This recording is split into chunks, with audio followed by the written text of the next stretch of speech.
30টে সংবাদ। রেডিও চেরাবেরা খবর পড়ছে সব দলের মাসুরি দাঁড়া। খবর প্রচারিত হচ্ছে কাটাখালী কচুবাগান গুতগতি সেন্টার থেকে। সংবাদের শুরুতে শিরোনাম, কাটাখালীর মিরির দুয়ার ভিতর একটি চাউলের খনি, শেখপাড়ার বটতলায় ঘোড়ার গাড়ির দুর্ঘটনা, কুচ্চে মুরগি বন বিলে ধরে পালাতক। এতক্ষণ সংবাদ শিরোনাম শুনলেন, এখন শুনবেন বিস্তারিত। খবরে জানা যায় কুদা ফকির বাড়ি দেয় তো ভোলায়, ইকরামের হাঁসটি ধরে নিয়ে যায় কেবলা, হাঁসটি ধরে নিয়ে যায় পশ্চিমবঙ্গ ভারত থেকে। রাতের বেলায় দাবলা দাবলি হয়, কোনো সুসংবাদ পাওয়া যায়নি। সকালে বেলা সংবাদ পাওয়া যায় কিনো ফকিরের দরগায়।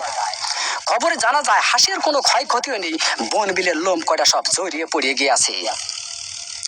গতকাল কাটাখালের ব্রিজের পারে একটি মহিলা দাঁড়িয়েছিলেন। মহিলা দাঁড়িয়ে থাকার পর একটি বাড়ি মাছি উড়িয়ে যাইতাছিল। খবরে জানা যায় মহিলার ওড়নার বাড়ি লেগে বাড়ি মাছি 36টি দাঁত ভেঙে জায়গায় পড়ে যায়। এরপরে বাড়ি মাছিটি দুঃখ প্রকাশ করেন যে তিনি দাঁত দিয়ে কিছু চাবিয়ে খেতে পারছেন না। আমাদের কদবেল হায়দার বাড়ি মাছির দাঁত লাগানোর জন্য 36 লাখ টাকা পুরস্কার প্রদান করেন। গতকাল কাটাখালের মিরির দুয়ার ভিতরে একটি চাউলের খনি পাওয়া গেছে। তাতে 3.5 চাউল পাওয়া গেছে, আরো পাবো বলে আশা করা যাচ্ছে। এসব চাউল তোলার জন্য আমাদের শেখপাড়ার মণিকুমার যতগুলি সব ঠিক করা হয়েছে। আমাদের আমরা আলী বলেছেন এই চাউল বাংলাদেশে থাকলে পারে বাংলাদেশের অভাব অনটন বেশি পরিমাণ বেড়ে যেতে পারে। এই জন্য এই চাউল বিদেশে যাবে বলে 4টি কোস্টার জাহাজ আমাদের কাটাখালের ব্রিজ ঘাটায় ঘষাঘষি করিতেছে।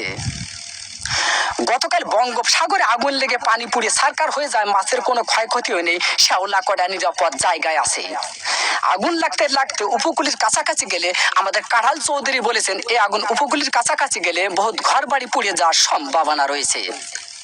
এই আগুন নিবানোর জন্য আমাদের মাগুরার তরফ থেকে 7 বস্তা পেট্রোল ও 14 বস্তা কেরোসিনের তেল পাঠানো হয়েছে। গতকাল আরিসার ঘাটে একটি হাতি যাইতাছিল। হাতি যাওয়ার পরে ফেরি কানা নষ্ট হয়ে যায়। 15-16 কানা বাস বোঝাই সত্ত্বে হাতির পিঠের পার ফেরিটি তুলে দেওয়া হয়েছিল। হাতিটি নিমিজিমি করে যাইতাছিল, এক রয় নামাজের পাড়ায় হাতি চ্যাপ্টা হয়ে গেল। রয় নামাজের পাড়ায় হাতি চ্যাপ্টা হয়ে গেলে বাস কয়েকখানা দড় করে পানির ভিতর পড়ে যায়। খবরে জানা যায় বাসের ভিতর যত লোকজন ছিল লোকজনের কোনো ক্ষয়ক্ষতিও নেই, বাস কয়েকখানা হাট পেল হয়েছে।